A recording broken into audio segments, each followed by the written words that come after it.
Hello guys, welcome back to my channel. If this is your first time here, my name is Kehinde Aderidigbe, aka the Mommy Champs, aka that relatable mommy, aka your favorite yummy mommy.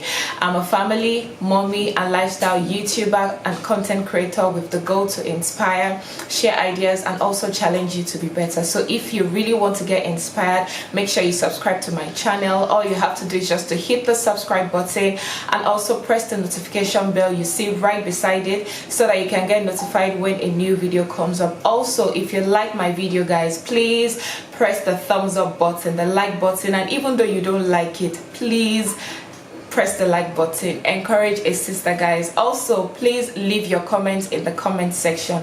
Very important, guys. I would really like to know what your thoughts and opinions are concerning my videos and my topics. Let's rub minds together. Don't just like, don't just subscribe, don't just watch. Please leave your comments in the comment section. Thank you so much as you do. Anyways, guys, today's topic is a very interesting one. It's a bit controversial, and we have a lot of our older daddies and older mommies, grandpas and grandmas on this table that I'm about to shake. It has to do with some of the mistakes that our African parents made while bringing us up, and it's important for us to be aware of those mistakes so that we don't repeat the same mistakes while bringing up our own children in this generation, and just to do things differently so that our children and our children's children and children's children's children will do things the right way. Disclaimer, guys, now every mistake I will be highlighting in this video did not happen directly to me. I'm just going to be talking on general terms. I'm just going to be talking based on some of the things that I actually observed and some of the things that people talk about, people discuss all around, and yeah, that's about it. So let's get right into the video.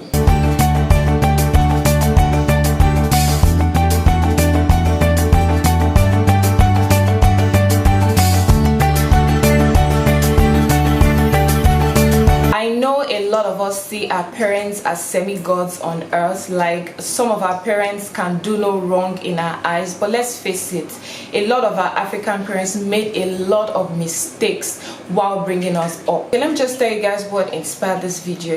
So there was this video that went viral on social media, Instagram to be precise, on Instablog's page. In this video, the man was saying, slapping his son bass for having poor results. It was really lamenting that the guy came home with poor results, and then there was somebody in the background recording the video. I honestly don't know if that is his mom, but I don't know what her intention actually was by recording that video. According to these results, the guy had failed all his subjects, all his important subjects except I think music and geography. He also failed maths and English, and we know how our parents feel about maths and English, the two most important subjects. Okay, so there are some things I'd actually like to highlight from that video. So aside from the guy failing this important subject, his parents did not notice that he was absent for those subjects. The boy also tried to explain what happened, but it was not giving a listening ear, as the father was just slapping him left, right, and center. Oh my God, those slaps. Let's leave that. And in the midst of it all, the mother deemed it fit to make a video. Really, I know it can be very painful, when most of our parents have certain expectations of us and then we fall short of those expectations. But one thing our parents fail to realize is that when it comes to academics and education, there are certain things that actually come into play. A lot of parents need to enlighten their kids on the importance of education. You just find out that a lot of children go to school because everybody is going to school, or they are that phase where they are meant to go to school and then they pass exams because that's exactly what is just required of them. But it becomes different when parents actually take their time to explain to their kids that education is actually a journey, one that will enable them to actually follow their dreams and aspirations in the future, rather than just push their children to school to pass their exams. That way they won't quickly open their books to pretend to be reading, when they see that you are coming. Abba, that's not what we want to deceive. Also, it is very important as parents to monitor your children's academic process. Really, it's not by sending them to the most expensive school or buying the most expensive textbook. We need to do our part and just monitor their progress and make sure they are doing it the right way. So the first topic I'll be highlighting is as regards sexual education. I'm sorry, but a lot of our African parents do not do right in teaching us about sexual education at a young age. Many children that are being abused today is because somebody is taking advantage of their ignorance concerning sexual molestation and just exploiting them. Like, how dare you have friends of the opposite sex in those days? How dare you give a friend of an opposite sex your phone number, landline, Nitel of those days to call you in your house? How dare you allow your African parents see that you invite somebody of the opposite sex to your house? How dare you tell your parents that a boy is giving you green lights? Like, how dare you? And you know, there were lots of forbidden topics that we dared not discuss with our parents in those days, and I feel like this is just wrong. I remember back then, most teenagers learned about puberty, about changes in their bodies, about boyfriends, girlfriends, periods, you know, from strangers and their classmates. Like, how can you have a mom in the house and a dad in the house and it's a stranger that'll be telling you about changes in your body? The only thing we were told then was, if a boy touches you, you get pregnant. Like, what's that? What kind of lie? Please, let's stop that lie in this generation. Honestly, all parents should be open-minded and be able to have intimate talks with their kids. Like, this would really reduce the amount of sexual molestation that is happening all around, and I feel like this will actually foster, you know, a close relationship between you and your child, because when you start talking about sex, you know, there's really nothing you guys cannot talk about. So please, parents, be more embracing and be willing to have those discussions with your kids. Another mistake, guys, a lot of our African parents were too trusting of strangers. Why would your child be uncomfortable around a particular adult or person and you don't raise an eyebrow? Instead, you keep pushing your child to that same adult. Why would you travel for a very long time and leave your kids in the hands of nannies and house helps and drivers without caring about what they might be doing to your children? Honestly, we millennial parents need to be very, very observant, most especially in the behavioral pattern of our children. Sudden quietness, sudden anger, sudden loss of appetite, sudden strange behavior. Parents, keep your eyes open. The enemy is always within. Like, how can your children be suddenly uninterested in things that used to give them great joy before, but now they just prefer to lock up themselves in the room and be alone, and you don't smell the coffee? You don't even know if they're into drugs or pornography. Like, it was so bad in those days that our parents actually trusted these strangers all because they were adults. Parents, really, you must be willing to trust your child first. Take their words first. They know what they are saying. These predators live around us. That trusted auntie, that trusted uncle, that trusted lesson teacher that can teach very well. We must be very, very observant. Open your eyes, smell the coffee. There are always signs. Please don't be ignorant in this aspect. Another mistake a lot of African parents made is comparing your child to other children or their siblings. Miss Dadada's son can read and write in nursery 1. Your mates can do this, your mates can do that. You are still here. But daddies and mommies, your mates are Dangote. Your mates are Otedola. Your mates are... Let's just stop there. And nobody is killing you for it. You are here. Nobody is killing you for it. Nobody is constantly reminding you about that. Like, do you know the fastest way to break a child is by constantly comparing that child to another person? We need to realize that every child is different and develops at different paces. Every child is created differently. You know, some prefer the arts, some prefer, you know, to be great scientists, some prefer, you know, to be great mathematicians, some prefer, you know, some are book smart, some are street smart. That doesn't make one child better than the other. So please, 21st century parents, let's not make this mistake.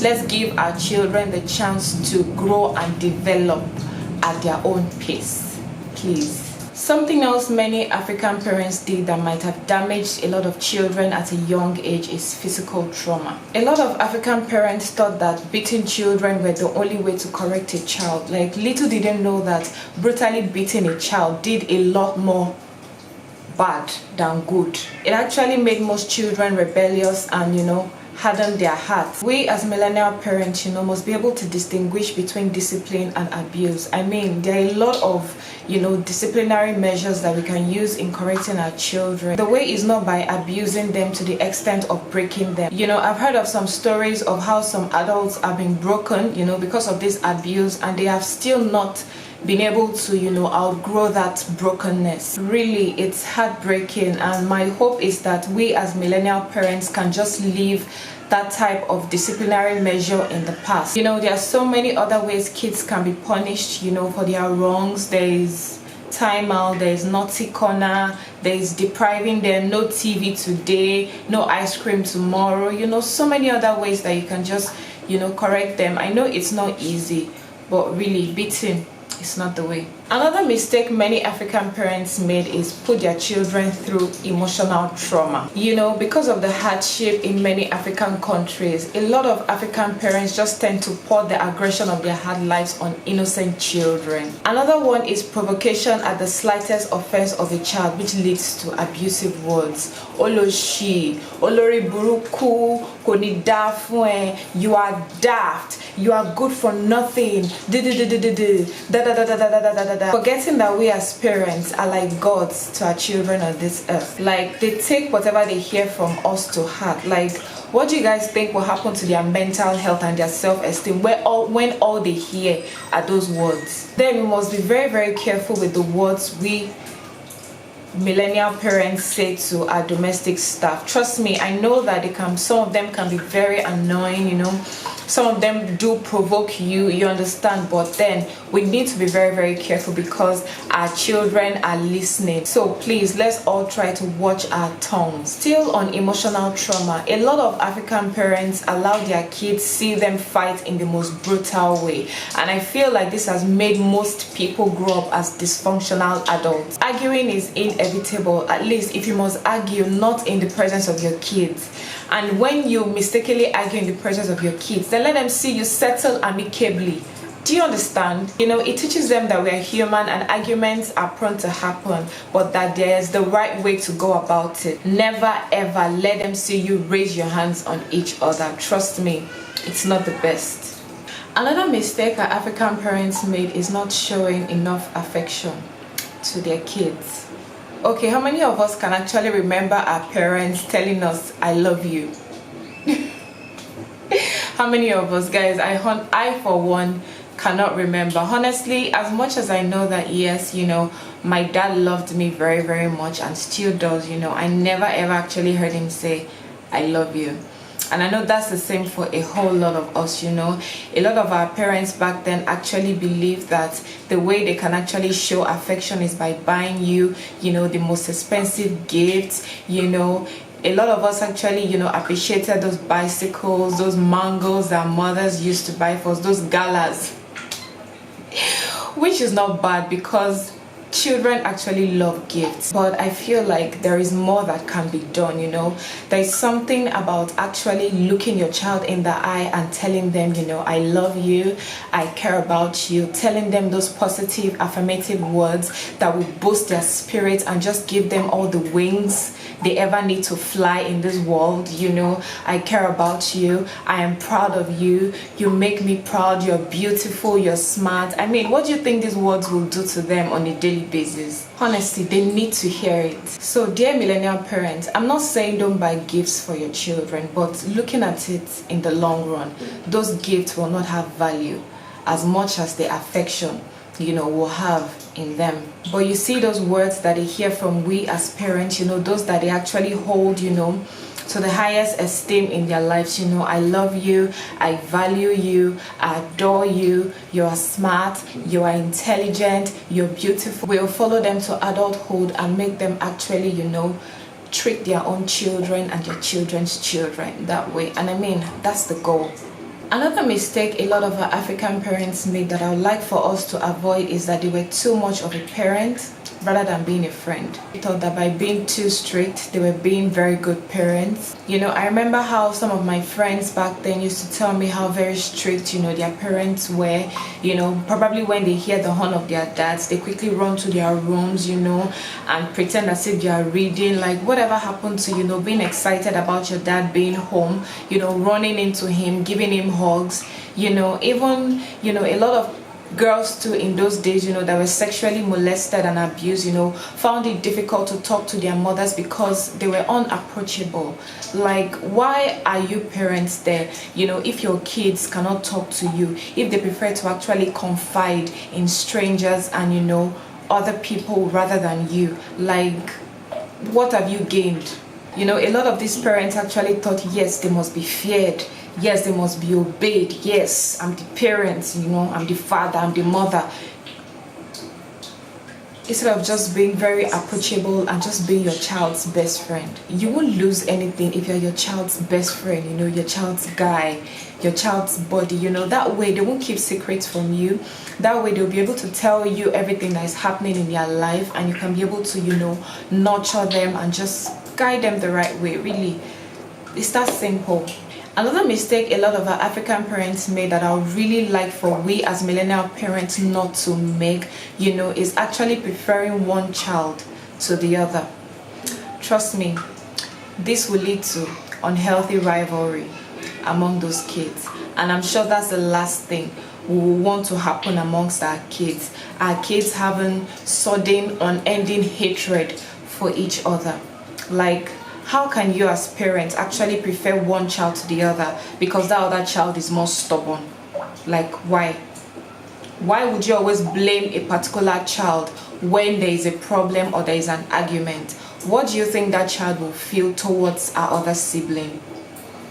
Like, for me, I try to be very, very careful in this aspect because even when my kids are probably fighting or something, I try to, settle it amicably, and I try not to make the mistake of making one person look like the bad person and the other person looking like the good person, because these children actually know. And I wouldn't want a situation whereby they'll grow up having, hidden hatred for each other. Like, after all, she's daddy's girl. After all, daddy prefers her. After all, daddy is always on her side. Parents, don't do that. Don't show that you actually prefer one child to the other. Even the elderly ones, don't show that you actually prefer one younger sibling to the other younger sibling. Trust me, it does a lot more harm than good. Let's show these children that we love them. Let's show them that we appreciate them equally. Let's show them that we love them equally. Treat them equally. Don't treat one better than the other, for whatever reason whatsoever. Trust me, it's not nice, it's not ideal, and we really do not want our children growing up, to be each other's enemy. They should grow up to be buddies, they should grow up to love each other, they should grow up to be kind to each other. Even when they are married with kids, they should actually grow up to be always on each other's team. Yeah. Another mistake a lot of our African parents made that we millennial parents should not make is locking up our children in the house because, yes, we don't want them to get hurt. We don't want them to have boyfriends. We don't want anybody to see them. We don't want them to be kidnapped, thereby locking them in the house and not allowing them to be exposed to things that are happening all around. Trust me, guys, this one is not a good one at all, because it actually made a lot of children, grow up to be very timid. They actually grow up not knowing how to make friends, not knowing how to network. And these days you need network. You need to network with people, because your net worth, because your how is that saying? Okay, because your network is your net worth. We are social beings. We need to be able to network. We need to be able to interact with people. We need to be exposed. We need to go out. We need to go places. And we need to just see the world for what it is, other than just locking up our children in the house. So please, 21st century parents, don't make that mistake. Yes, try as much as possible to let your kids know about the dangers of the outer world, but allow them be, please. Allow them to be exposed. Allow them go out. Allow them go places, allow them, do things that is of interest to them. Don't just impose your own belief on them. And lastly, a lot of mistakes our African parents made is that they were never ever willing to apologize for their wrong. Like, they are always right. You know, even when all evidences point as our parents that yes, they are the wrong ones, their pride and ego will never ever allow them, you know, apologize for their wrongs. Unfortunately, this kind of attitude, you know, has given a rise to a generation of men and women not wanting to apologize when they are wrong. Dear millennial parents, there is pride and dignity in taking responsibility for your wrongs. I mean, there's nothing wrong in saying, oh, that was my fault. Oh, I'm sorry, that won't happen again. You know, trust me, it will not kill you. And I hope we millennial parents do better. So guys, that's it. I would really like for you guys to share your thoughts on this topic. Let me know some of the things that you feel that our African parents did or are still doing that you think are mistakes and that you hope we as 21st century parents will not do or pass on to our children. Please, let's try as much as possible to make it very interactive. Let's rub minds together. Please give it a thumbs up if you liked it, and don't forget to subscribe. I'll see you in my next video.